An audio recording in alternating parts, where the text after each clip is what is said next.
For the past 3 years or so, I've worked as an overnight security guard at a mall. It used to be that the mall didn't require an overnight person, but vandalism started to become a problem. Most of the time I would drive around the parking lot all night listening to my car radio. Now and then I'd kick some skateboarders out of the parking lot or investigate a suspicious person lurking about. Other than that, I'd say the job was pretty tame. Maybe 3 months in, I experienced something a little bit stranger. I noticed that the light to one of the shops was on while driving around the parking lot. This was surprising to me considering no one had snuck past me as of yet. So of course I parked the car and headed inside the mall to catch the potential thieves. As I approached the shop, I didn't hear the sound of anyone rummaging through the inventory. Sure enough, the shop was empty. As a matter of fact, even the security gate was still down. Only the shop owners had access to the security gates, so I couldn't really do anything about the light being on. I headed back out to my car. I'd say an hour went by with no incident, but as I was circling around the entrance to the mall, I saw another light was on inside. Inside the mall, it was the same scene repeated. The light was on to the shop, but the security gate was still closed. I even tugged on the damn thing to see if someone heard me coming and just hid from me. Nope, it was locked. I heard a click from behind me while investigating. The previous light was no longer on. Maybe it was my mind playing tricks on me, but I swear I saw someone run behind the counter and hide. I think about now is a good time to mention I was running on 3 hours of sleep for the past 48 hours, and I was blaming these occurrences just simply on the lack of sleep. I shined my flashlight into the shop and scanned the area. Nothing that I could see. Behind me was another click. Once again, the light to the shop was off, and this time I know I saw someone standing in there. So I simply called out, "You can either leave with me or you can leave with the police." They didn't move, just stood next to the light switch. I approached the gate and turned my light in the direction of the light switch, and there was no one standing there. I did see that a clothes rack was fairly close to the switch, so maybe the light was catching the clothes just right and was casting a shadow. That was the most logical explanation I could think of, at least. I left the mall. I was pretty spooked from the events of that night, but after a few months, they were pretty much out of my mind. My patrols were nothing special for a while after that.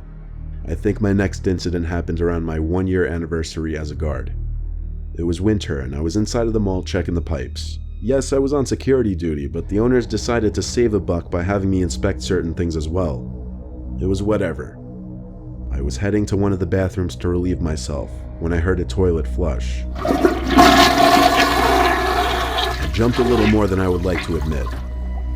Inside of the bathroom, I didn't see anyone. The toilets in the mall were motion activated, much like every other mall in the world. I checked all of the stalls, empty. I'll spare you the details, but after checking the stalls, I took a seat in one of them. I had a YouTube video playing on my phone while I was sitting. Then I heard a tapping sound coming from the stall next to me.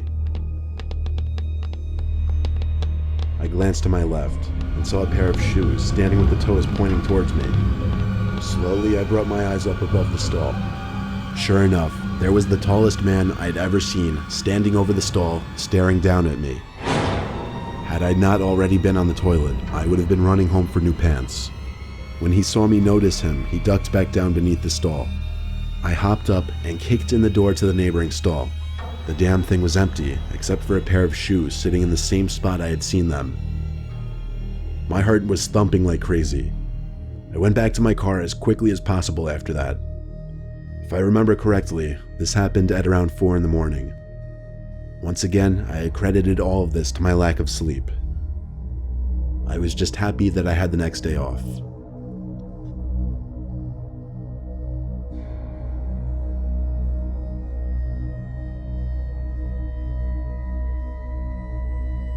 My friend and I once went to the infamous abandoned Rolling Acres Mall in Akron, Ohio.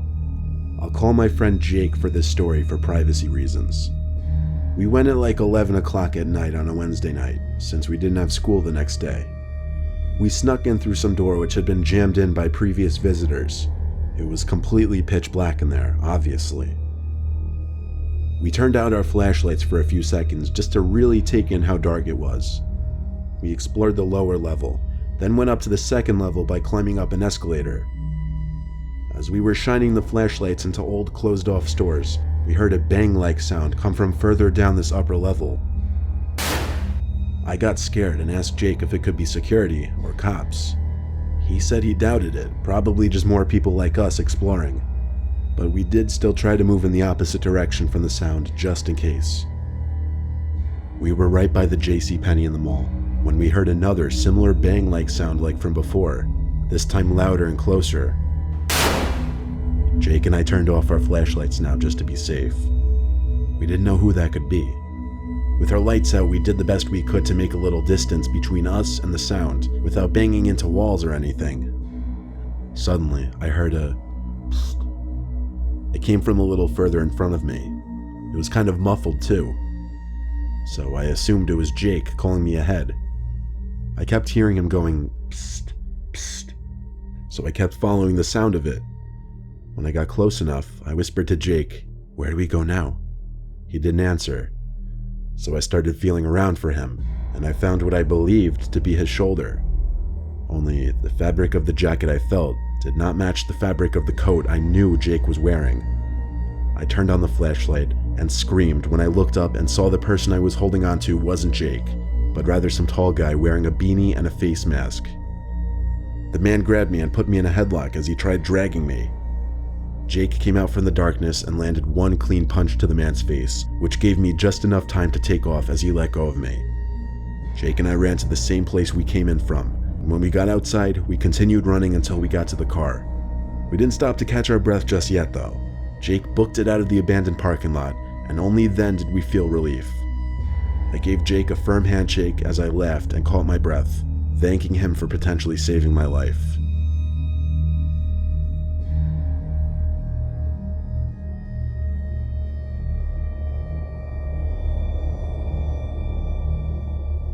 I used to work in a 24/7 general store in a mall in South Carolina, so while the mall itself would close around 9:30, our store would stay open all night. There were two entrances to the store, one from inside the actual mall itself, and then a back door that people could enter through after the mall closed. Past 9:30, I would always have to shut the gate, separating the store from the mall. Given that this was a smaller store, it was never really busy in the deep night hours, which also made my job very uneventful most of the time. But there was one night shift that turned out to be anything but uneventful. It was towards the middle of my shift. The gate between the store and the mall was down, but I could still see through it obviously into the dark half-lit hallway of the mall. The mall always had night lights on, which were much dimmer but bright enough for the security guards to see what's going on in the cameras. I was doing my own thing, organizing the shelves, making sure everything was neat, when I heard a rattle at the metal cage. I looked and saw some guy standing on the other side, grasping the gate with his hands. At first, I thought it was a security guard on duty. It was the only logical explanation, even though it was rare to ever see them walking around. But as I got closer and asked if there was a problem, I realized it wasn't a security guard.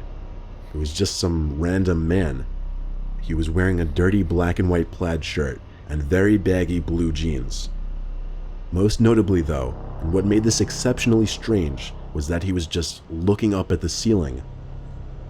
I inched a little closer and again asked if something was wrong and if he needed help, but he just kept looking up and shaking the gate. Now, there was some kind of protocol I was supposed to follow in the case of something like this in order to get the mall security. However, I didn't know how. I didn't know what number to dial, I didn't know how to work any kind of intercoms, so all I could really do was shut it out. I turned my back to the creepy man and went back to my register behind the counter, as far away from him as possible. Unfortunately, the shelves are angled perpendicularly to the counter, not parallel, so the man at the gate was in direct line of sight from me still. He finally seemed to back away, like literally walked backwards though, with his head still up at the ceiling. All that was going through my mind was where could security be? It was to my understanding that there would be at least one person watching the cameras at night. Anyway, I tried to just move past it, resuming my cleaning activities. I couldn't help but look back outside to the mall every once in a while though. Thankfully, he was gone now. Eventually, someone came into the shop. I heard the back door slide open. I was in between two shelves and couldn't see them, so I continued with my work. After finishing up sweeping the aisle, I went back to the register to wait for the customer. I saw the customer now. They were standing at the end of the last aisle to the left, the alcohol aisle. He was looking up. At first I thought he was looking at the top shelf, so I looked away. I only looked at him for maybe a second. I bent down under the counter to put the broom and dustpan underneath, and when I stood back up to look at the customer, I felt like my heart nearly stopped. He was looking at me with a smile, not a grin, but a wide-lipped smile. It also sank in right away now that this was the same man that was out in the mall from earlier, only now he'd apparently taken off his black and white plaid shirt. I stared at him and he stared at me, and I think this went on for 30 seconds. I didn't know what to do, and I had actually frozen up in fear. The face he gave, the smile, was a pure look of horror, something straight from a horror film or someone's nightmares. I felt like he stared into my soul. I opened my mouth to speak, and my voice trembled. I think I said, "Get out or I'm calling the cops." He didn't move. He didn't even bat an eye. I ran to the back room and locked the door so I could call my manager. She wouldn't pick up after several attempts, though. When I gave up, I heard a tap at the door. Not a knock, just a very gentle tap. I sat like a nervous wreck in that back room for a good 5 minutes, wanting to be anywhere but there. But when the fear of this person stealing a bunch of items and losing my job became greater than the actual fear of the person, I stepped back outside and looked around. But the man was gone. He was gone for good this time. Our shop has cameras, so they caught all of it. When my shift ended, I told my manager about what happened and showed her the video footage. She was shocked and kind of freaked out herself. I only worked there for another month after that, then moved on.